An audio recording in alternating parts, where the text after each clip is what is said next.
안녕하세요. 서남부자 더 리치 프로젝트 유사라입니다. 마법의 지갑. 안녕하세요. 더 리치 프로젝트 유사라입니다. 오늘은 제가 도서관에서 책을 빌려왔는데 보이시죠? 빌려온 책이에요. 마법의 지갑. 오늘 하루 이게 얇아서 바로 읽었어요. 이 정도 두께가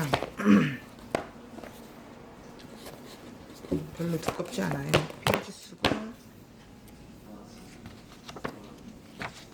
페이지 수가 한 190쪽, 191쪽 정도 되거든요. 그래서 오늘은 마법의 지갑 다시 보여드릴까요? 이 제목이 마법의 지갑. 보통 우리가 부자가 되려면 좋은 장지갑을 가지고 다녀라. 저도 그 소리를 많이 들었는데 왜 그렇게 얘기를 할까? 왜 장지갑을 가지고 다니라고? 그리고 또 좋은 지갑을 가지고 다니라고 얘기를 하는데 여러분은 왜라고 생각하세요?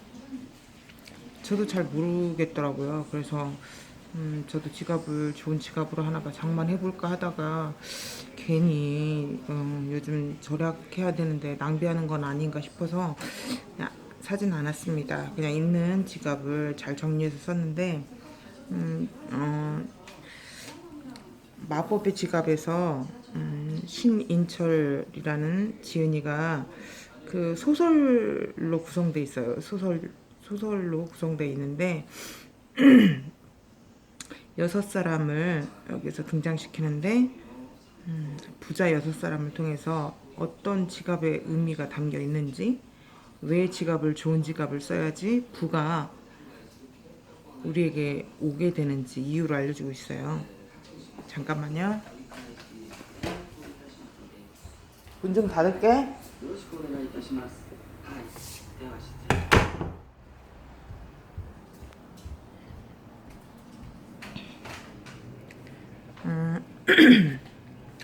여기에서 지갑을 사용하는 법, 지갑을 어떻게 사용했을 때, 어떤 지갑을 사용했을 때 물질이 풍요가 더 리치, 부요가 이렇게 흘러오는가, 그것에 대해서 6사람의 부를 이룬 그 사람들을 통해서 알 수 있어요. 이 마고법의 지갑은 이 시료르 뽀뽀라는 공방, 그 웰렛 공방, 어떤 걸 공방이냐면 우리말로 하자면 장지갑이나 지갑을 만드는 공방 주인인 뽀뽀라는 시뇨르라는 사람이 공방 주인이 로베르트와 파울로라는 두 자기 직원을 데리고 있었는데, 이 사람들이 둘 다 열심히 일을 하는 파울로나 게으름을 부리면서 그 낭비를 하는 로베르토라는 직원 둘을 데리고 있었는데 둘 다 돈이 없었어요. 그래서 이 사람들이 왜 나는 돈이 없는가, 어느 날 이제 고민을 하게 됐어요. 그런데 고민을 하다 보니까 이 스트레스가 쌓이니까 파울로하고 로베르트 둘이서 심리전을 하면서 싸움을 하게 돼요. 근데 어떻게 하면 이 시뉴라 뽀뽀 공방 주인은 자기 직원들이 행복하게 부유하게 살 수 있을 것인가를 고민을 하게 되면서 6명의 자기 아주 유명한 그 부유층 사람들 6명에게 부탁을 합니다. 자기 직원들에게, 그 5사람에게, 그리고 자기까지 6사람인데 이 총 6사람이 부자인 이 6사람이 이 젊은 청년들에게 어떻게 해야 어떤 지갑을 사용해야지 부유한 삶을 살 수 있는가를 알려줍니다. 여기서 첫 번째로 저도 놀랐어요. 왜 놀랐냐면 왜 좋은 지갑을 사용해야 되는가, 저도 잘 몰랐거든요. 근데 여기 읽으면서 아 그렇구나. 그래서 정말 좋은 지갑을 사용해야 되는구나. 좋은 지갑이 아니더라도 어떤 지갑이든 그 안에 구성을 어떻게 해가지고 다녀야 될 것인가 여기에서 자세히 나오거든요. 지갑을 사용할 때는 첫 번째 브레슨이라는 국회의원, 그러니까 우리나라로 하자면 의원인데 국회의원인데 이 사람이 부유한 사람이었는데 이 사람이 찾아오게 됩니다. 그러니까 이 사람에게 물어보게 되죠. 어떻게 하면 당신처럼 성공도 하고 부유하게 살 수 있느냐. 그랬더니 이 사람이 뭐라고 하냐면 좋은 지갑을 쓰라고 말해요. 그러면 38페이지에 뭐라고 말하냐면 부자가 되려면 좋아하는 것을 넘어서서 사랑해야 해요. 시간이 날 때마다 그것을 생각해야 하고 하루라도 자기 수중에 돈이 얼마나 있는지 세고 또 세고 지겹지가 않아야 합니다. 또 세도 지겹지가 않아야 합니다. 그 정도가 되어야 단순히 돈이 좀 있는 사람이 아닌 진정한 부자가 될 수 있죠. 그래서 지갑 상태를 그 사람의 지갑 상태만 봐도 이 사람이 부유한 사람인가 아니면 앞으로 보유하게 될 사람인가 알 수가 있어요. 왜냐하면 정말 돈을 사랑하는 사람은 매일같이 자기 지갑을 점검하고 화폐도 항상 정리정돈을 그야 깨끗한 새 화폐를 놓으면 좋지만 그렇지 못할 경우는 정리정돈을 잘해서 만원짜리는 만원짜리대로 5만원짜리 5만원짜리 또 1000원짜리는 1000원짜리 동전은 또 동전 넣는 저금통을 하나 마련해서 그곳에 계속 저축을 하게 되는 거죠. 이 사람은 그렇게 하라고 얘기를 해요. 그러면서 돈을 사랑하는 일이 생기면 어떻게 되냐면 뚜렷한 목표의식이 생기게 되고 돈에 집중하게 되어서 그 자기의 마음을 관리할 수 있다는 거죠. 돈에 대한. 그리고 지갑에 들어있는 언제 돈을 내보낼 것인가 이것도 결정하는데 굉장히 이성적이어지게 되고 숨어있는 가치를 발견할 수 있게 된다는 거예요.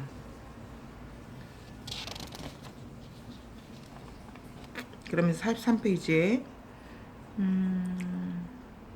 브레슨 의원이 이렇게 얘기해요. 이 부자가 첫 번째 부자가 좋아해야 보이고 보여야 만질 수 있고 만질 수 있어야 잡아서 내 품에 들을 수 있습니다.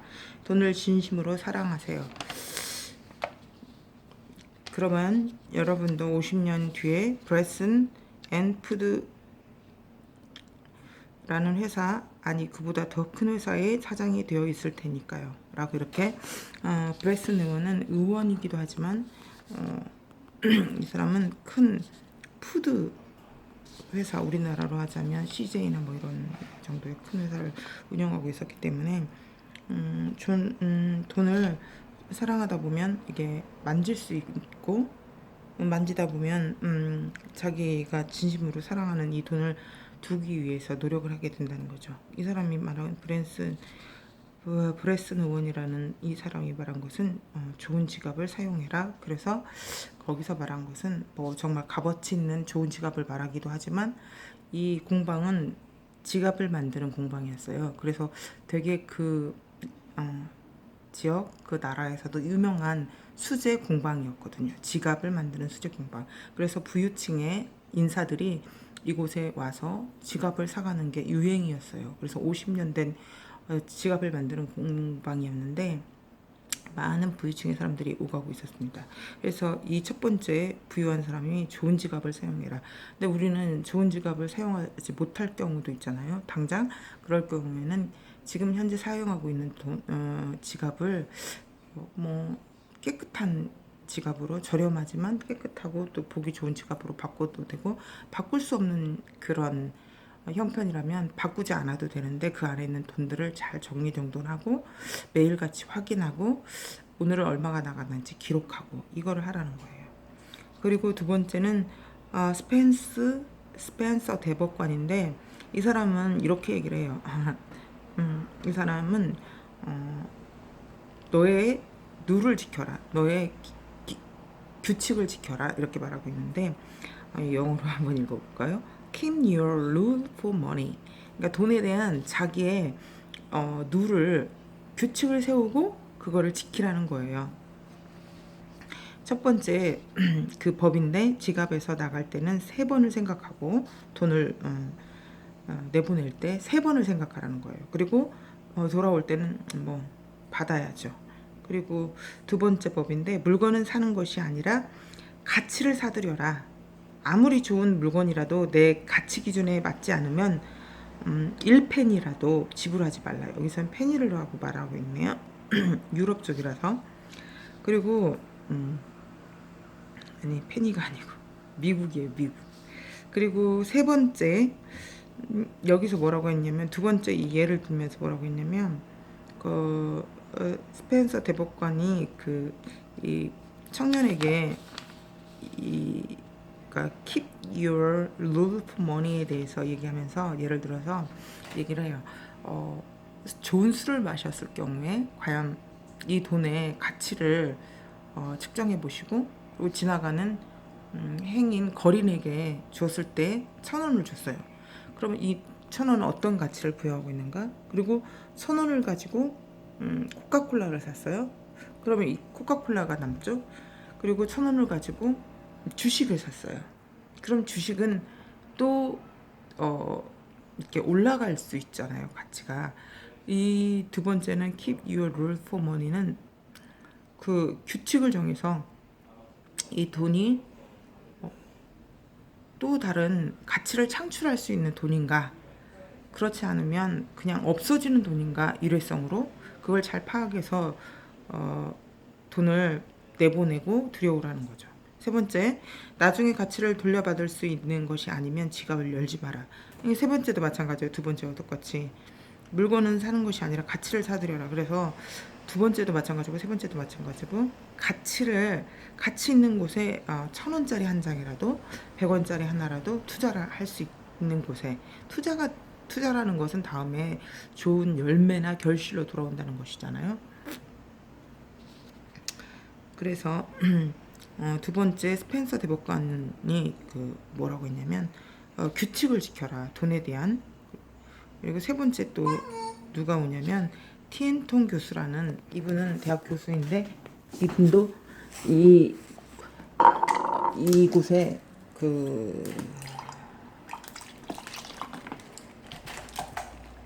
잠깐만요. 이 공방의 고객이에요. 근데 이 공방의 고객인데 이분이 이제 또 이 청년들을 데리고 얘기를 합니다. TNT 교수는 떼시자를 자기 지갑에 이렇게 새겨서 다녀요. 다시 이번에 또 새 지갑을 이렇게 사려고 신청을 해두었는데 그 지갑에도 떼시자라는 한자를 새기고 다닙니다. 이 사람은 때가 중요하다고 얘기해요. 사람들이 움직임을 주의 깊게 살펴라. 왜냐하면 어떤 때에 우리가 부동산도 그렇고 주식도 그렇고 들어가야 될 타이밍 때가 있고 나와야 될 때가 있다는 거죠. 그거를 내가 알 수 없을 때는 사람들의 행동을 살피라는 거예요. 많은 사람들이 지금 팔고 있어요. 근데 자기만, 그건 그렇지만 그러니까 여기서 다른 사람들이 막 팔고 있어요. 집을 또는 주식을 막 팔고 있어요. 또는 집을 사고 있거나 주식을 사고 있어요. 근데 다른 사람들 따라서 하면 좋은데 여기에서는 주변에 부자 친구들을 두라고 얘기를 합니다. 그래서 그 사람들이 어떻게 행동하는지를 보고 힌트를 얻어서 움직이라고 얘기를 합니다. 그리고 포물선을 그리며 돈이 움직인다고 해요. 돈은 포물선을 그리면서. 그렇기 때문에 어디가 이렇게 포물선을 그리면서 돈이 움직이니까 공을 쐈을 때 어떻게 떨어지는지 알겠죠. 그 공이 떨어지는 것처럼 이렇게 올라갔다가 또 내려올 때가 있다는 거죠. 올라갔다가 이렇게 항상 곡선은 포물선을 그리면서 반복이 되기 때문에, 그럼 이걸 언제 하느냐, 이거는 여기에서도 얘기하는데 그러니까 부유한 친구를 사귀든지 아니면 점심값을 제공하고라도, 사실 우리가 30억을 주고 점심 한 끼를 부유한 사람하고 먹었다는 일화가 있잖아요. 그게 다 이유가 있는 거죠.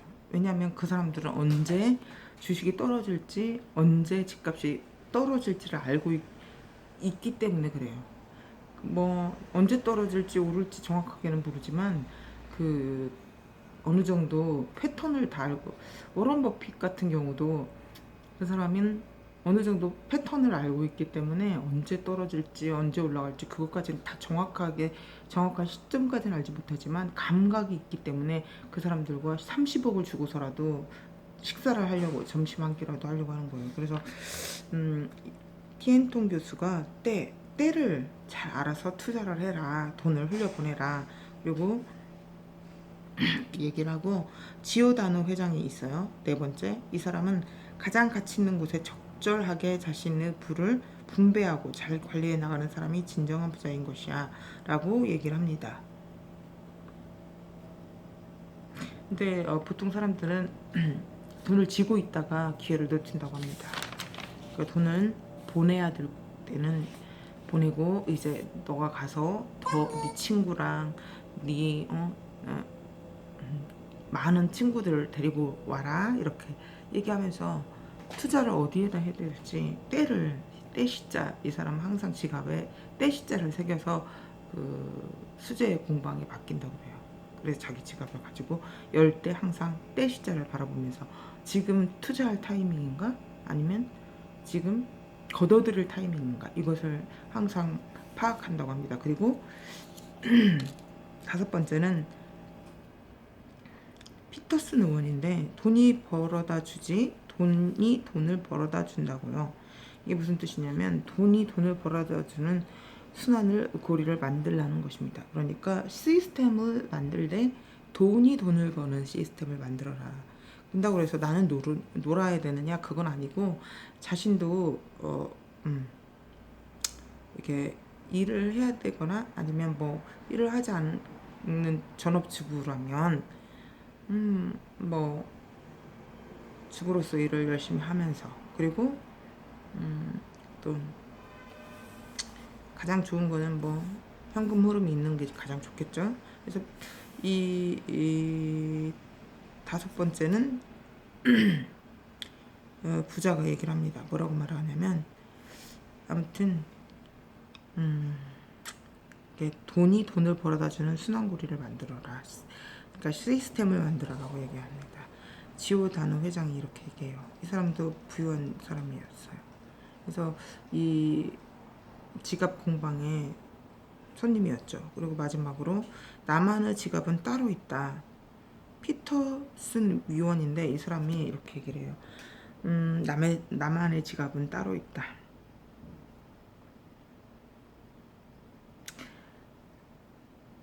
뭐라고 얘기하냐면, 진짜 부자들은 돈을 잘 버는 사람도 아니고 돈을 잘 모으는 사람도 아니네.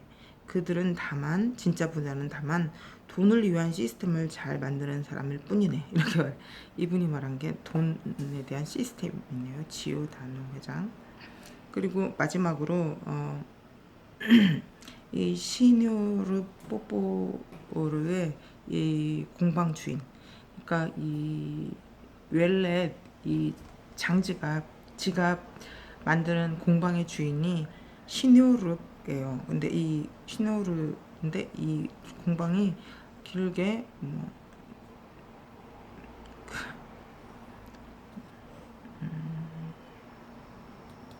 외국어라서 잘 모르겠지만, 아무튼 그 공방에 시뇨르라는 이 주인이 이 자기 직원들이 이렇게 그 사람들의, 여러 사람의 그 부유한 사람들의 그 권면을 받아들이면서 하루하루 변해가는 모습을 보게 됩니다. 그러면서 이제 자기 그 직원들, 두 직원 파울로하고 로베르토가 이렇게 자기 삶을 잘 이끌어가는 과정을 이렇게 지켜보게 돼요. 그래서 시녀르 뽀뽀르의 이 공방 주인이 뽀뽀가 이 공방 이름이거든요. 이 공방의 주인은 또 6가지를 자기 나름대로 어떻게 하면 부유하게 살 것인가, 알려줘요. 근데 부지런해야 한다. 첫 번째, 두 번째, 부자의 지갑은 얇다. 지갑 안에 너무 많은 돈을 가지고 다니면 소비가 늘어난다는 뜻입니다. 세 번째, 부자는 보이지 않는 건 믿지 않는단다. 그래서 이렇게 홈쇼핑 같은 거 같은데 보지 않고 어떤 물건을 사지 말아라. 그래서 불필요한 사다 놓고 입지도 않거나 뭐 이렇게 불필요한 지출을 하지 말아라 이런 뜻이고, 네 번, 고정 수입 확보가 부자가 되는 성패의 관건이 있다. 그래서 뭐 투자만 하지 말고 고정 수입도 확보하라고 여기서 얘기하고 있고요. 5번, 다섯 번째는 부자는 늘 부자와 만나고 싶어 한다. 정보를 공유하고 서로 부자로 만들어주기 위한 도움을 주고 받는다. 이렇게 얘기해서, 그래서 좀 전에 얘기했던 것처럼 사람들의 움직임을 주시할 때 그 부자들의 움직임을 주시하라는 거예요. 그리고 여섯 번째, 자기의 생각을 부자의 생각으로 바꿔야 합니다. 예를 들면 내가 100만 원은 100명에게 주면 만 원밖에, 한 사람당 만 원밖에 안 돼. 만 원밖에 쓸 수 없어. 이런 생각보다는 한 사람에게 만 원씩만 내가 어떤 물건을 팔아서 이익을 남겨도 100명이면 100만 원이야. 이렇게 긍정적인 사고를 가졌을 때 부유해지기가 쉽다는 겁니다. 오늘은 그래서 지금까지 한 게 뭐냐면 마법의 지갑입니다. 이 제목이 마법의 지갑. 보이시죠? 마법의 지갑. 자, 오늘도 오전에 책 한 권 읽고 이제 리뷰를 했는데 도움이 되셨는지, 도움이 되셨으면 좋겠고요. 저나 여러분이나 조금씩 한 걸음씩 부자가 되는 더 리치 퍼슨, 오늘보다 내일이, 내일보다 내일 모레, 그 다음 날이 더 부유해지는 그런 선한 부자가 되시길 바라면서 화이팅! 감사합니다.